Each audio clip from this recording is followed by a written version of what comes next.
Today I'm going to share with you how to make a pine-scented cleaner. And you don't need any store-bought vinegar to make this. We're going to make the vinegar.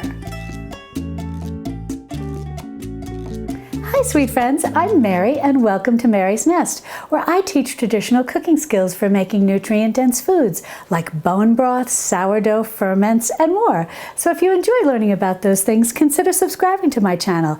And don't forget to click on the little notification bell below. That'll let you know every time I upload a new video. Making a homemade pine-scented cleaner like this couldn't be easier, and it literally is just going to cost you pennies a jar. Now what you're going to need are just some clippings from a pine tree. This is one that grows right near our house, and it was actually touching our house, and so we had to trim it back a little, and so I saved some of the clippings to make this pine-scented cleaner. So all I'm going to do is just cut these to size so that I can fit them in this jar. And when I get about halfway up, we'll move on to the next step. Now, as I said, we don't need to add any vinegar to this and just scent vinegar that we buy from the store.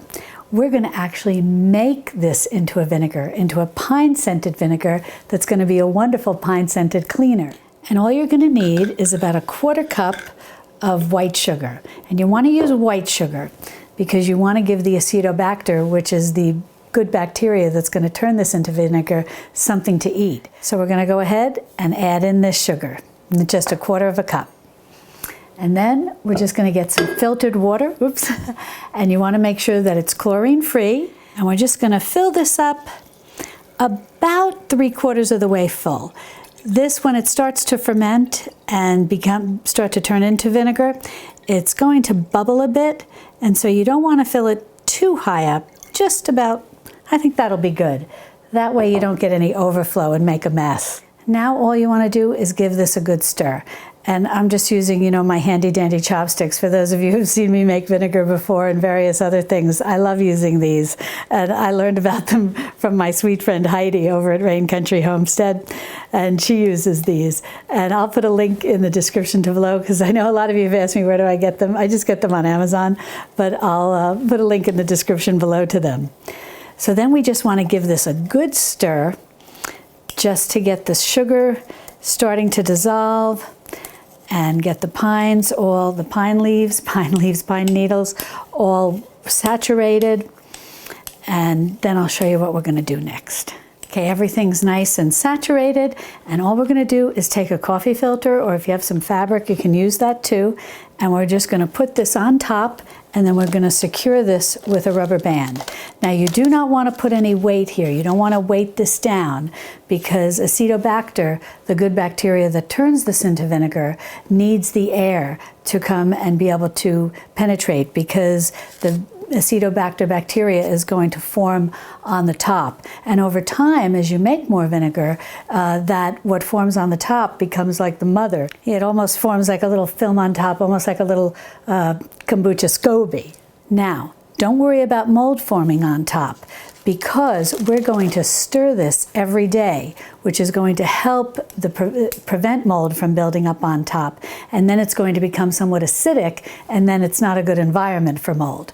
But you're going to want to remove the coffee filter or the fabric, whatever you're using, and you want to give this a stir around every day and, make sure some of the leaves that were, or at least I'm going to keep calling them leaves, some of the pine needles that were on top now go down to the bottom and so on and so forth, just to make sure everything gets nicely saturated and spinned around.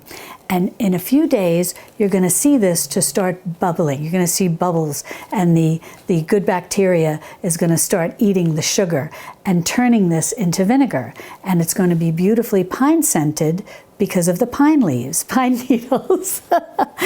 So what you're going to do is after about 5 days or so, you're going to want to add another 1/4 cup of sugar. And the reason is if we were making like an apple cider vinegar and we had fruit, there's a lot of natural sugars in the fruit. So you often don't need to add that extra 1/4 cup of sugar.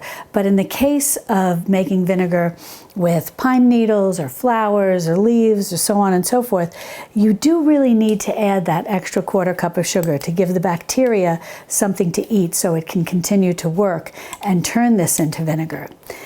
And so that's what you'll do. You'll take every day, you'll stir it around with a chopstick or a wooden spoon, whatever you have, and then you'll recover it with your coffee filter and just keep it in a warm, undisturbed place in your kitchen or your pantry.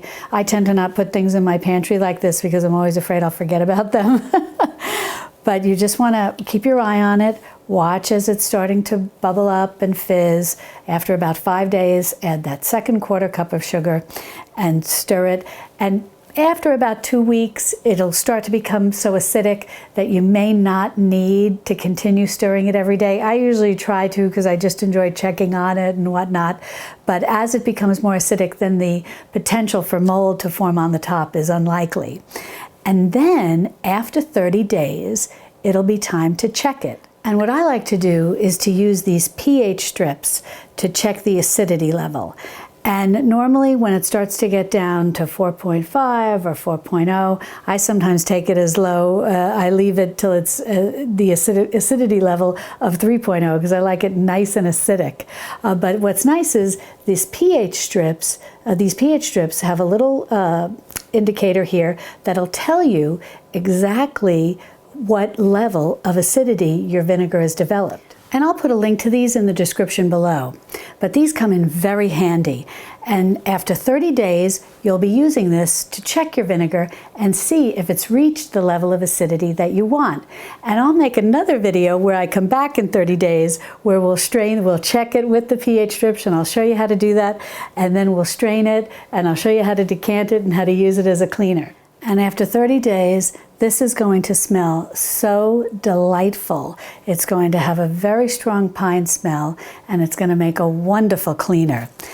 Better than anything you can buy at the store. I guarantee that. And literally for pennies a jar. If you'd like to learn more about homemade vinegars and traditional cooking, be sure to subscribe to my channel and then click on this video over here where I show you how to make raw homemade apple cider vinegar with the mother. And I'll see you over there in my Texas Hill Country Kitchen. Love and God bless.